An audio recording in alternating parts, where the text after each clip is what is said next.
Sziasztok! Hármas kapcsolati kivetést csinálunk, megnézzük, hogy mi újság azoknál, akik ilyen többes kapcsolódásban vannak.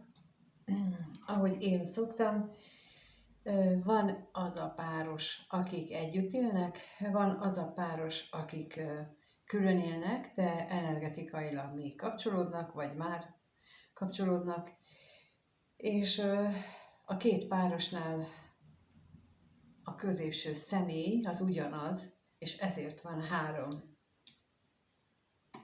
szög, hármas kapcsolódás.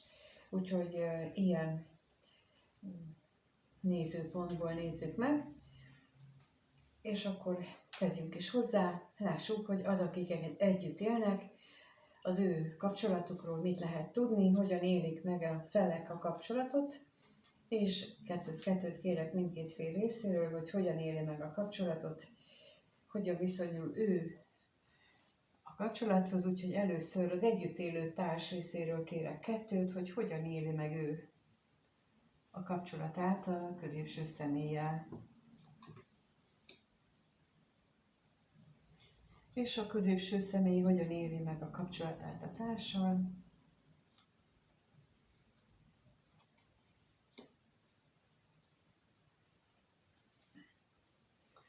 A középső személy viharosan, a társ viszont olyan, mintha tudna róla, hogy van neki valaki, tehát van még egy kapcsolat, úgyhogy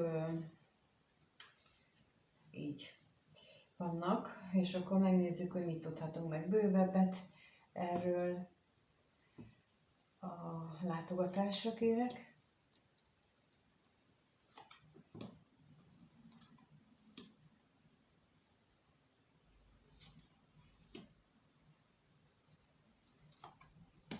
Azt érzékelem, hogy ő nem hiszi el, hogy nincsen már közöttük kapcsolat, mert úgy gondolja, vagy úgy érzi, hogy a középső személynek folyamatosan van valaki. Még mindig, vagy már megint. És a hűségre is kérek.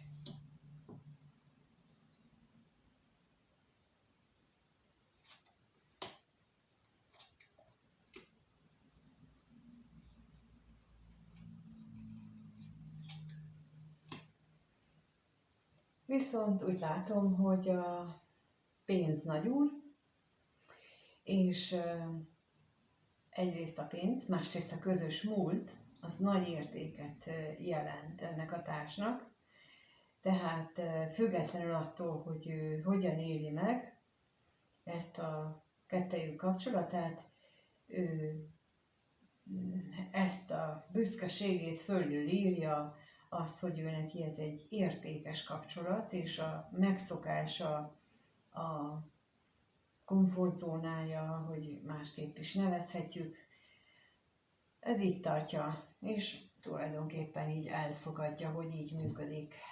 Na és akkor, mint ahogy mondtam, a középső személy, hát ő viharosan éli meg ezt a kapcsolatot, vagy úgy éli meg, hogy ez egy viharos kapcsolat, és akkor a szerencsétlenségre kérnék szépen, hogy miért az.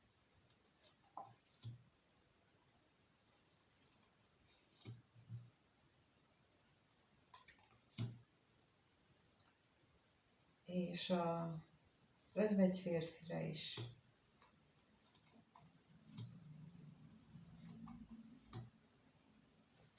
Mert láthatóan a vágyai és a valóság az nem nagyon, nem egy vonalban vannak, nem egy irányba néznek. Az otthon megélt dolgok, azok eléggé lesújtóak számára, eléggé frusztrálják, már-már depressziósnak is mondanám emiatt, tehát hogy kétségbe esett amiatt, hogy milyen érzések vannak benne, és itt most azt is érzékelem, hogy az is van benne, hogy egyáltalán ő hogyan érezhet így az otthonával, a családjával kapcsolatosan.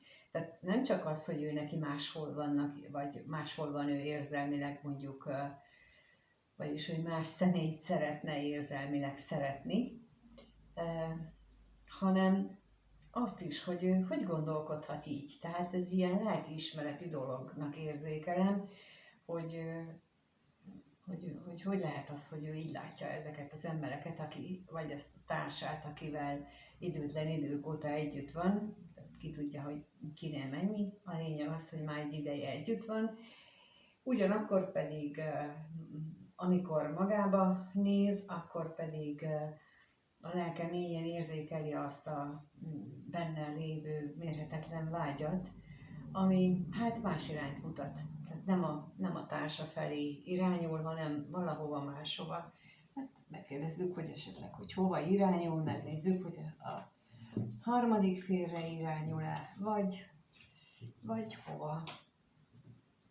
Úgyhogy megnézzük a másik kapcsolatról, mit tudhatunk meg. Ott is kettőt kérek, mindkét fél részéről. Hogyan élik meg a kapcsolatot, kettőt a középső személy, hogyan éli meg a kapcsolatát először a harmadik féllel, és a harmadik fél a középső személlyel.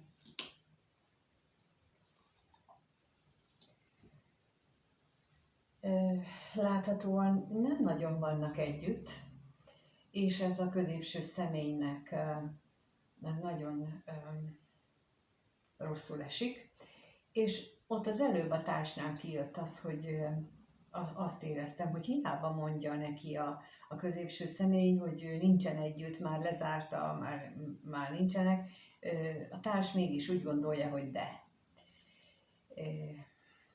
Itt viszont kijön, hogy itt a középső személy itt fájlalja, hogy ők bizony távol vannak egymástól, és akkor lássuk a katonatisztre, hogy mi jön ki.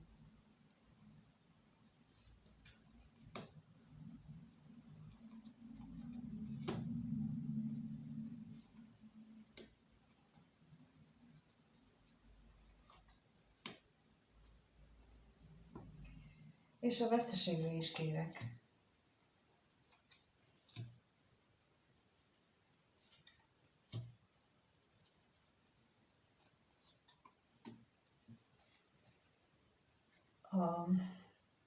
Amit lehet látni egyértelműen, hogy ide érzelmileg ide kötődik. Érzelmileg is, és hát vágyai szempontjából is ebbe a kapcsolatba van benne, és nagyon fél attól, hogy mi történik, vagy hogy hogyan fog ez alakulni, hogy így nincsenek együtt, és attól is félhet, hogy például amíg ő nincs a harmadik féllel, amíg nincs ezzel a társával, addig azt találhat valaki mást magának, és ez bizony hát rosszul érintheti. Annak ellenére, hogy az látszik, hogy a társa, tehát a harmadik félre úgy gondol, hogy ő biztos rosszul érzi magát, biztos az, hogy ők nincsenek együtt, az szenvedést okoz a harmadik félnek, mégis benne van a középső személyben is a félelem, hogy hát ha mégis akkor talál magának. Tehát, hogy ez ilyen ellentmondás, de ezt ő most éppen nem érzi, hogy ez ilyen ellentmondás lenne. Na de akkor megnézzük azt, hogy a harmadik fél mit érez, vagy hogyan éli meg ezt a kapcsolatot. Láthatóan ő vágyna arra, hogy többet legyenek együtt, de tudomásul veszi a nehézségeket, és akkor itt az ellenségre kérnék szépen, hogy mi az, amit ilyen béketűrően tudomásul vesz.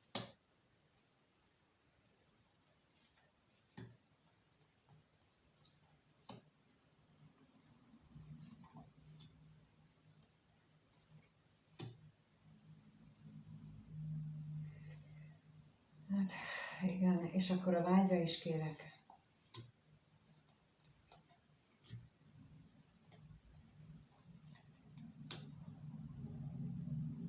Vágyna ő sok mindenre, közös életre, közös lelki dolgokra, amit a múltban már valószínűleg megtapasztaltak együtt. De ami a nehézséget okozza, az az, hogy az ő véleménye szerint a férfi túl sokat, vagy hát a középső személy túl sokat gondolkodik azon, hogy most mit csináljon, hogy legyen, hogy döntésképtelen, hogy nem tudja elhatározni magát, és akkor emiatt érzi, hogy ezért vannak az akadályok a kettejük kapcsolatában. És jó, hát ide. Jó, megnézzük, megyünk tovább, és megnézzük, hogy mit gondolnak egymásról a felek. Mind a két kapcsolatban arra vagyunk kíváncsiak, hogy mit gondolnak egymásról. Milyen gondolataik vannak, hogyan gondolnak egymásra az együtt élő társak. Úgyhogy itt is kettőt kérek először, az együtt élő társ, a vele együtt élő társ, hogyan gondol a középső személyre, erre kérek most kettőt. Hogyan gondol a társ a középső személyre, és a középső személy a társra.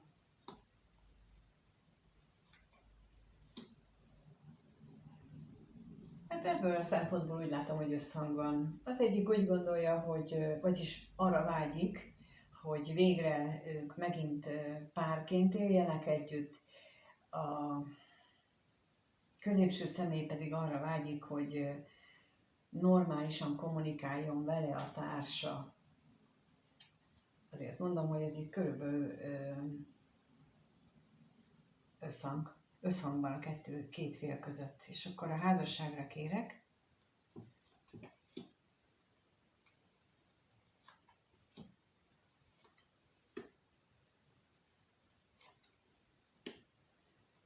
És a vágyra is.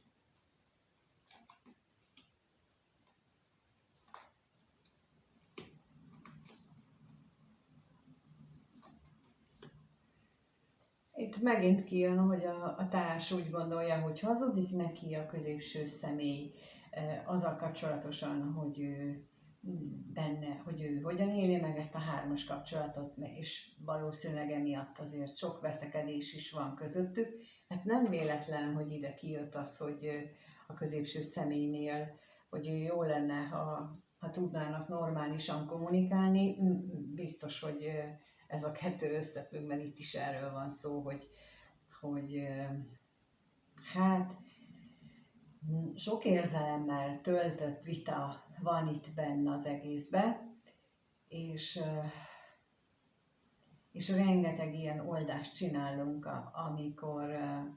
amikor azért nem működnek a ti párkapcsolataitok, mert az őseitek hasonló módon veszekedtek, hogyha megcsalta a párjuk őket, és hasonlóan a mérgükben, dühükben olyan elképesztő energiájú átkokat, rontásokat hoztak az egész családra, vagy az ti ősötök saját maguk nem tudtak róla, és ezek nehezítik meg a ti életeteket, mindenkiét, az enyémet is, meg mindenkiét, akinek csináltam, kivétel nélkül mindenkinek volt ilyen, amit oldani kellett, és ilyen egyszerűnek tűnő dolgok miatt jöttek létre. Úgyhogy el sem tudjuk képzelni, hogy mennyi ilyen energiát hagyományozunk az utódainkra, a gyerekeinkre, unokáinkra, amikor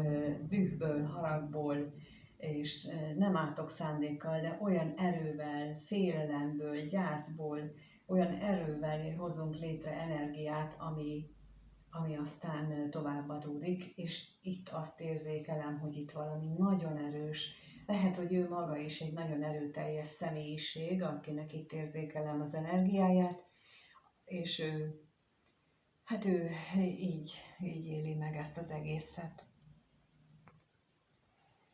No, hát akkor megnézzük, hogy a középső személynél azt láttam, hogy azt szeretné, hogy végre tudjanak normálisan beszélni, de akkor az özvegyasszonyra kérek még, hogy itt mit tudhatunk meg erről. És az üzenetre is.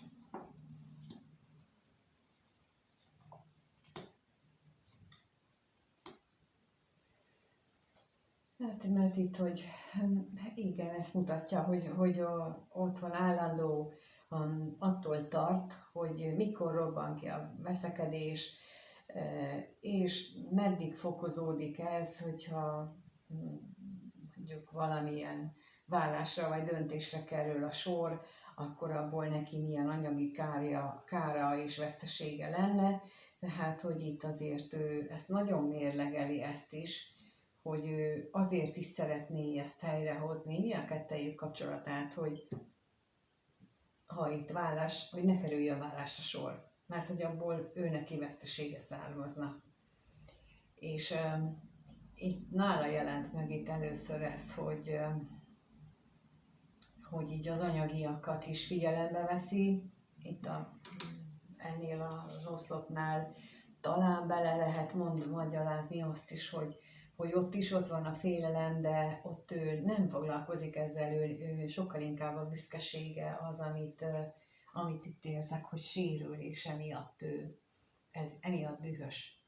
Ezt a dühnek a kiváltó okát érzékelem itt az ő részéről, a társ részéről, hogy tehet vele ilyet ez a középső személy, amikor ő mindent megtesz, és akkor csak ide lyukadtunk ki, az elsőnél volt egy ilyen gondolatom, hogy nagyon gyakran, ugye a társak főleg, de itt a harmadik személynél érzékeltem az előbb, hogy ilyen nagyon türelmes, meg hogy elnéző a párjával kapcsolatban, és akkor csodálkozik az ember lánya egy idő után, hogy hát hasznos cseléd lesz a kapcsolatában, és nem veszi észre közben, hogy ő maga. Tehát, hogy nem kéri ki már az első, második, harmadik alkalommal, hogy na, ezt azért már ne.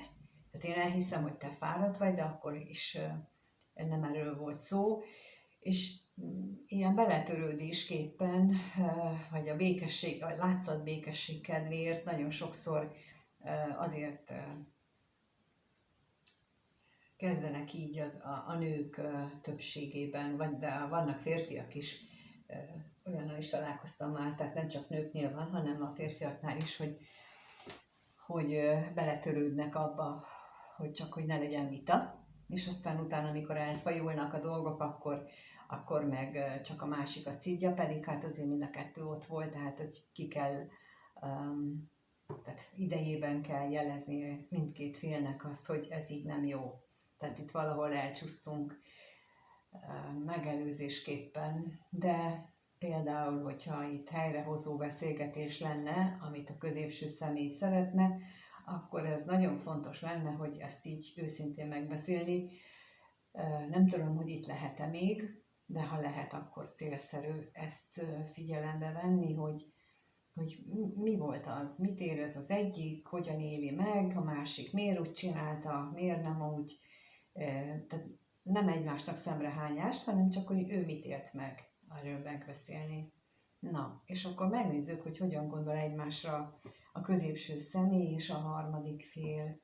Középső személy részéről kérek 2. Hogy gondol a harmadik félre, és a harmadik fél a középső személyre. Húha, itt a harmadik félőben elképesztő vágy és szerelem van, és az előbb ugyanezt éreztem, és azért mondtam el ezt, hogy értem én ezt itt, de a határt nagyon fontos meghúzni, tehát, hogy nem mindent is megadni a középső személynek, mert jaj, szegény buksikám, eddig milyen rossz sora volt, tehát, hogy igen, de az az ő döntése volt. Tehát lehet, hogy ez tényleg rossz sora volt, de ezt ő döntötte úgy felnőtt emberként, és ezt nem baj, ha észben tartjuk. És hogyha ilyen félig felnőtt emberként akar hozzánk csatlakozni, akkor ott is félig felnőtt ember lesz, és egy idő után a kedves szerelmünk az ugyanúgy fog viselkedni. Ezt is célszerű átgondolni. Na, akkor a bíróra kérnék szépen.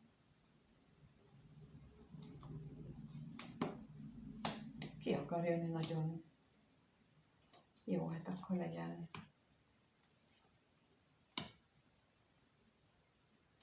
A házra is kérek.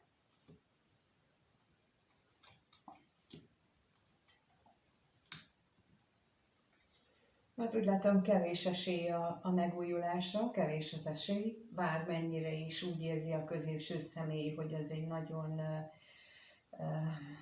vágyott kapcsolat, vagy nagyon jó az, amit a harmadik fél neki adni tud, de mégis kevésnek látszik itt a megújulásra az esély, de az is látszik, hogy saját magában is próbálja ezt elhitetni, saját magával is próbálja elhitetni, hogy a harmadik fél nem ilyen mély érzelmeket táplál iránta, hanem az csak ilyen felszínes.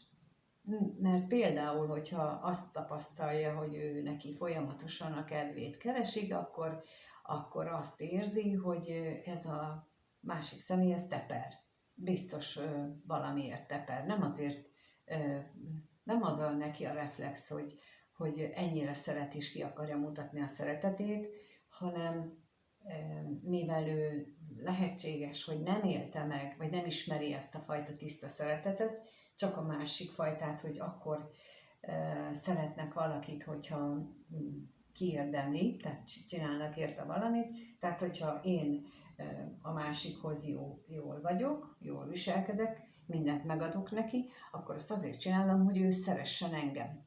És ez nem azt jelenti neki, hogy én a tiszta szeretetemet adom, és a teljes szívemet adom közben, miközben ezt megadom neki. Tehát ez megint egy olyan, amit hát érdemes átgondolni, hogy elképzelhető-e például a ti kapcsolatotokban.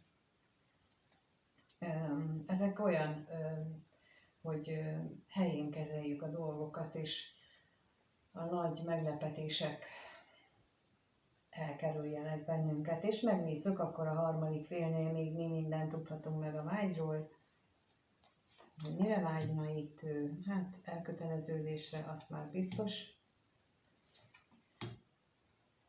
hogy a dolgok hirtelen jobbra fordulnak, és a szerelemre is kérek.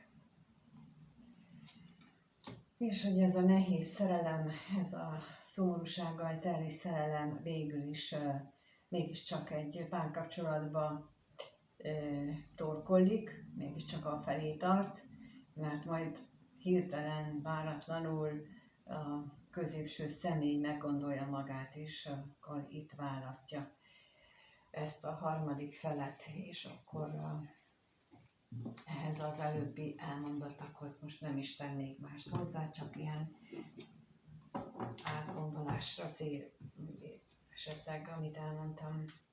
Jó, akkor megnézzük azt, hogy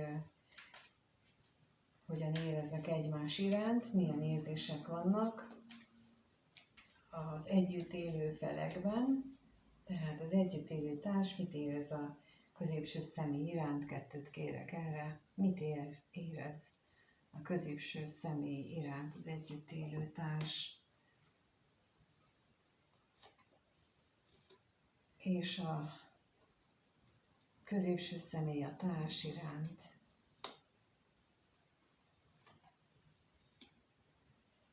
Tehát nagyon érdekes, mind a 2 valami mélységeket él meg a másikkal kapcsolatban, de a társ részéről azt látom, hogy ő igyekszik valamit lezárni, magában átalakítani, lezárni, annak ellenére, hogy ez nagyon nehéz neki, és annak ellenére, hogy sok bizonytalanságot is megél közben, miközben ugyanez a középső személynél pedig sokkal pozitívabb lelki kapcsolódást mutat, aminek éppen igyekszik hátat fordítani. Tehát a középső személynél azt látom, hogy ő most van abban a időszakban, amikor próbálja hátrahagyni ezt a kapcsolatot, vagy legalábbis a benne lévő érzelmeket, a mély kötődést próbálja inkább felszínessé alakítani magában. Na és akkor a társ részénél a halálra kérlek, hogy ez mit jelent itt.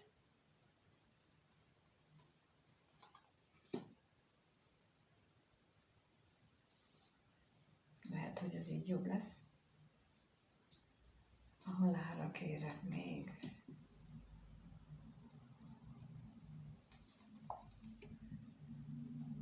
És a bíróra is.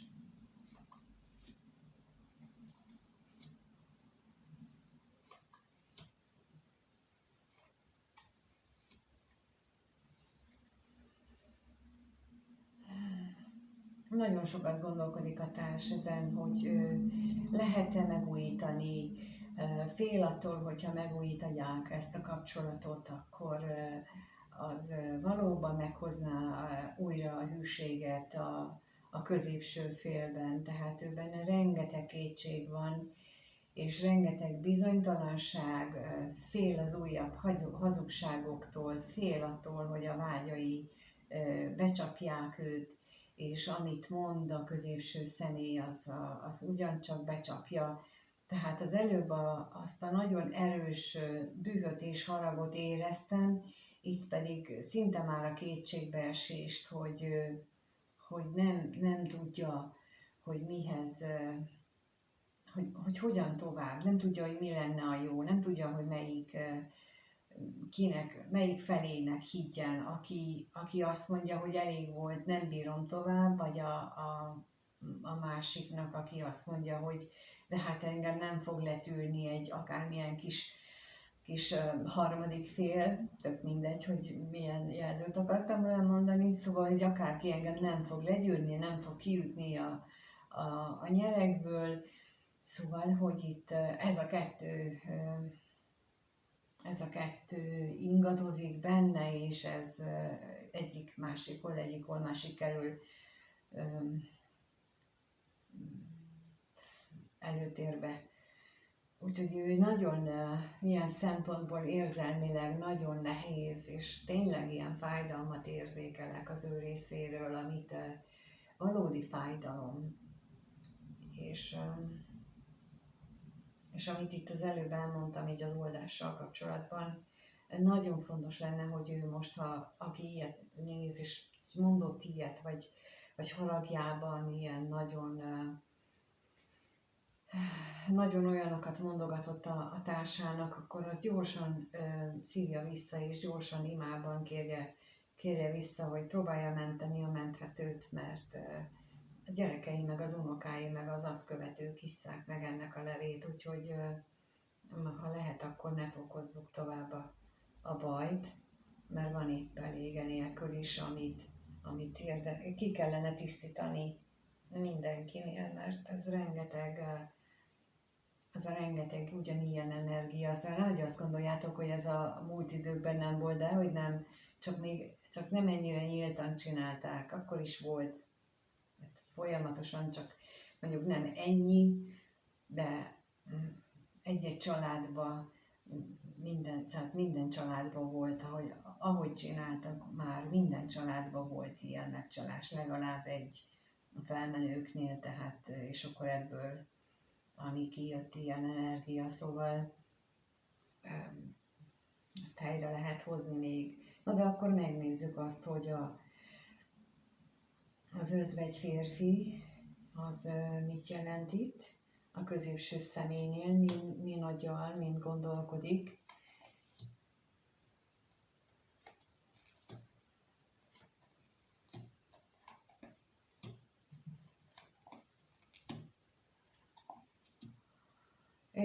És a lelkészre is kérek.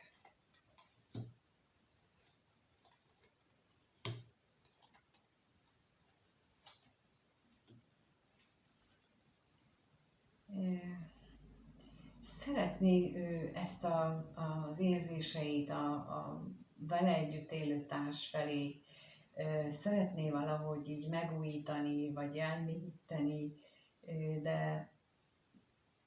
de azt látom, hogy ugyanakkor meg ott van benne, hogy hagyom már az egészet békén, hogy annyi nehézség van, hogy ezt a dolgot rendbe tegyük.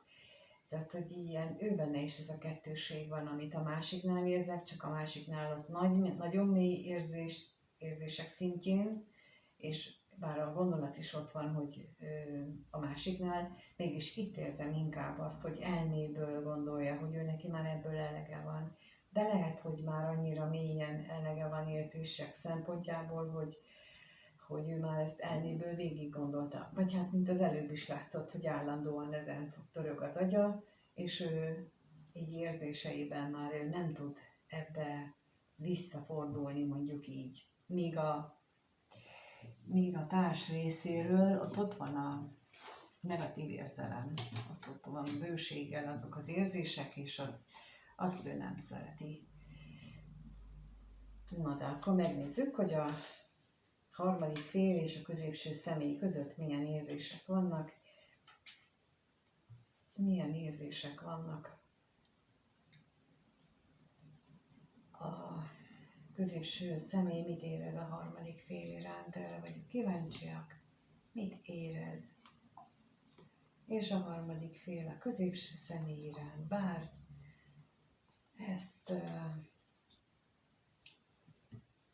ezt már láttuk néhányszor. Jó. Szóval azt gondolom, hogy itt a első ránézésre, a középső személy, ez egy nagyon jó kis kikapcsolódásnak tartja ezt a kapcsolatot, és akkor nézzük a látogatást, ami éppen nem működik, vagy legalábbis kevés a találkozás, és jó lenne találkozni újra és újra, és akkor a váratlan örömre is kérek.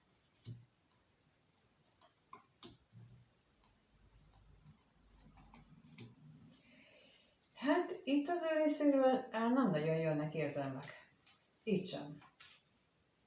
Itt egyértelműen az jön, hogy itt a testi vágy az dominál, hogy nagyon hiányzik ilyen szempontból neki a társ, és akkor a harmadik félnél az állandóságra kérek, hogy miért van itt az, amit ő neki tanulni kellene ebből, mi az, amit végig gondoljon, miért, mekkora veszteségre van szükséged ahhoz, hogy merjél egy új irányt választani, és merjél új irányba elindulni. Ez a kérdés az égiek részéről. Mert hogy látszik, hogy bizonytalan vagy, és sokat gondolkodol, hogy most akkor mi legyen, meddig várjál, de az égiek részéről az a kérdés, hogy mennyi veszteséget akarsz még eltűrni, hogy azt mondd, hogy én akkor egy újat kezdek. És most látom csak, hogy itt van a tolva, és akkor arra is rákérek. Mert hogy ezt nem először játszod el már valószínűleg, már lehet, hogy hármas kapcsolatban csak először, de hogy párkapcsolatban valószínűleg már korábban is előfordult az, hogy nem tudtál nemet mondani, nem tudtad meghúzni a határaidat, nem tudtad azt mondani, hogy de én ettől többet érek. És itt megint ez jön ki, hogy inkább egy látszatkapcsolatot tartok fenn a múltban, és az égieknek amiért itt ezt a kapcsolatot létrehozták a te számodra, hogy hát, ha megérted végre, hogy ezeket a kérdéseket célszerű lenne magadnak feltenni, vagy jó lenne, hogyha válaszolnál rá őszintén, de ha nem, az is jó, tehát ez a te döntésed. Én igyekszem elmondani azt, amit én tudok, és valamit talán segít. Remélem, ha nem is most, talán később, majd amikor eljön az ideje. Jó, megnézzük, hogy hogyan alakulnak a kapcsolatok a következő 1-2 hetes időszakban, mire számíthatunk az együtt élők kapcsolatá tekintetében, hogyan alakul az ő kapcsolatuk, Kettőt kérnék az együtt élő társ részéről, hogyan alakul az ő kapcsolatuk. És a középső személy részéről, hogyan alakul az ő kapcsolatuk.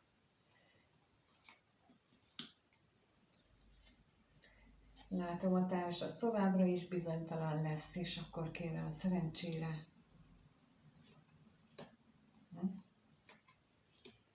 És az ellenségre is.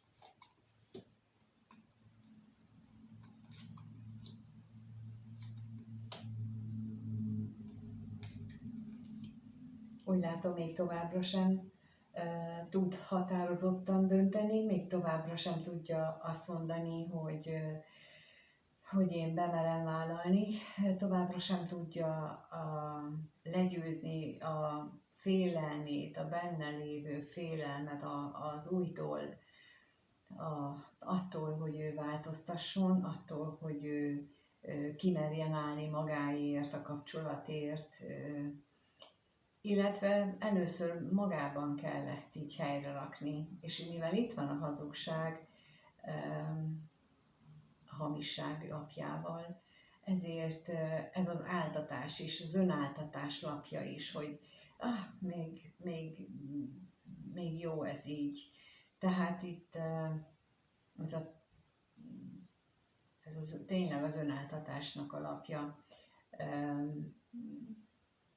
Ezt 10 évig is el lehet húzni így, vagy 15-20 évig is, tehát hogy így egyszer jobb, egyszer rosszabb, de hát mindenki maga dönti el, hogy ezt így szeretnéje, vagy hajlandó tovább lépni. Úgy látom, hogy ez a társ, ő nem szeretne, vagy ő most nem melugrani. Most az jutott eszembe, miközben raktam ezeket ki, hogy a taróba az első lap a bolond, ő neki pont ugyanez az energiája van, amire itt a társnak szüksége lenne, hogy ugorni. Nem tudja az ember, soha nem tudja, hogy amikor ugrik, hogy hova ugrik, hova megy, ez jó lesz-e. És visszafele sem lehet eldönteni, hogy jó volt-e a döntés. Mert a lényeg az, hogy dönteni kell. Mert ha nem döntünk, akkor az élet elúszik mellettünk, és akkor utána mindenki más lehet okolni, hogy persze, mert ő csinálta. És akkor ilyenkor az a kérdés, hogy de én akkor hol voltam? Ha nem döntöttem, akkor azzal is döntöttem, hogy nem döntök, és átadom a kezdeményezést másnak. És itt ezt nagyon sokszor nem vesszük figyelembe, illetve a halogatásra is azt gondoljuk, hogy hát jó van, majd, de hát az is egy döntés, hogy éppen nem akarok dönteni. És így általában véve az életre vonatkozóan vannak nekem elképzeléseim, és ez is az egyik ilyen döntés, amikor nem döntünk, vagy halogatunk. És a középső személy részéről meg azt látom, hogy ő továbbra is, ha kommunikál, akkor is hazug kommunikáció lesz, ilyen csúsztatásokkal teli kommunikáció. A féltékenységre kérnék szépen.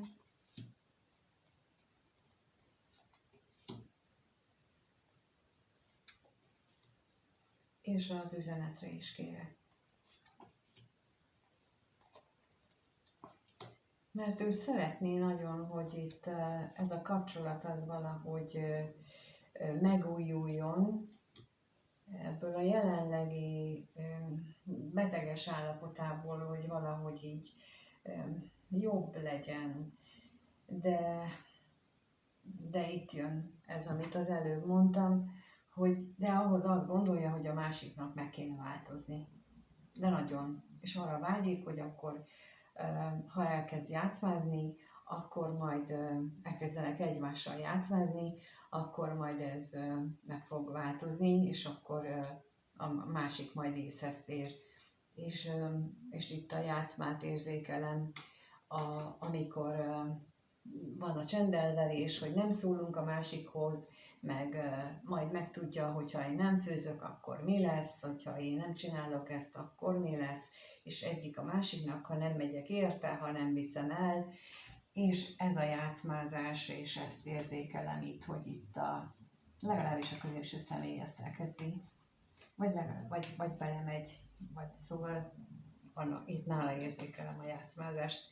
Miközben lehet, hogy a társ kezdi el, de itt lehet, hogy ez megjelenik erőteljesebben. Biztos, hogy eddig is volt már a kapcsolatban, csak most itt érzékeltem először ilyen erősen az energiát. És akkor a harmadik féllel való kapcsolatban megnézzük, hogy hogyan alakulnak a dolgok a következő 1-2 hétben, a középső személy részéről az a kapcsolat hogyan alakul, és a harmadik fél részéről hogyan alakul a kapcsolat. Hát nagyon érdekes, itt is a harmadik félnél jön ki a változtatás igénye. A középső személy viszont reménytelennek érzi az egészet, már mondta, hogy ebből legyen valami, de akkor a reményre kérnék szépen.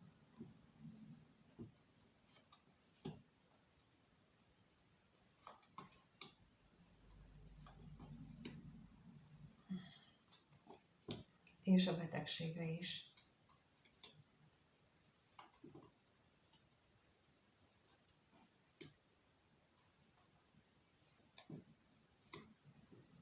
Hát meg lesznek a vágyai, a testi vágyai, amivel nem nagyon tud mit kezdeni. Viszont ott van benne a remény is, hogy hát ha valami jó lehetőség adódik arra, hogy ezt megéljék egymással az örömöket, de az első kérdésnél jött ki, úgy emlékszem az, hogy itt voltak nála ilyen komolyabb érzésekre utaló lapok, ugyanakkor pedig azt gondolom, hogy itt a középső személy ez nem, itt a harmadik fél felé nem tesz bele túl sok energiát ebbe a kapcsolatba, de nem pakol ő energiát. A fókusz az se itt van, hanem a másikon. És akkor a halálra kérnék szépen.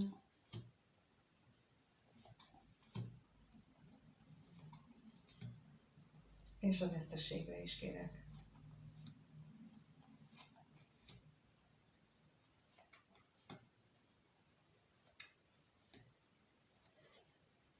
Hát itt a harmadik félnél sem látok nagy változást, hogy továbbra is abban reménykedik, hogy majd a másik kapcsolat borul, és majd ott alakulnak a dolgok. Ezt én nem látom, hogy ebben változna itt a harmadik fél részéről a kapcsolat. Hát itt a reménykedés a középső személy részéről a vágyak beteljesülésére, a harmadik fél részéről pedig az ő vágyainak a beteljesülésére, ami a kettő nem ugyanaz. A két személynek a vágyai nem közös vágyak, de mindketten a vágyaik beteljesülésére vágynak. Úgyhogy erre lehet számítani. Na de, hogyha ezt végignéztétek, akkor nagyon köszönöm, és ha van kedvetek, írjátok meg, hogy amit mondtam, azt már mint így a hármas kapcsolódásban, meg általában a párkapcsolati nehézségek kialakulásában és feloldási lehetőségekre, amik jönnek így menet közben, azt igyekszem elmondani, hát ha valakinek 1-2 embernek segít, legalább akkor már az jó, hogy ő tud belőle profitálni, vagy egyáltalán más szempontból, más szemszögből megnézni, vagy ránézni az életére, mert akkor már előbbre jutottunk, és nem hiába a videó.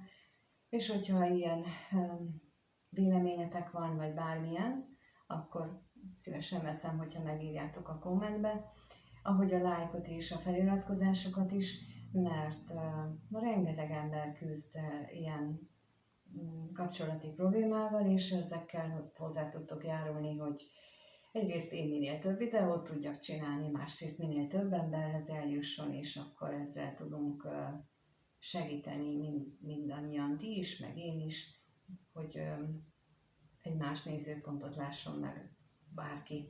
A leírásban megtaláljátok az elérhetőséget, hogyha ezt egyéniben szeretnétek velem megbeszélni, vagy ilyen videót szeretnétek egyéniben készíteni, de ott van a leírásban az oldásra vonatkozó külön oldal, ahol le van írva, hogy hogyan csinálom az oldásokat, illetve nem én csinálom, hanem én nekem ott az egy energetikai dolog, ahol én az égi segítőimmel dolgozom, és ők vezetik, ők mondják, hogy hol kell és mit kell oldani, tehát arról is találtok leírást, meg elérhetőséget,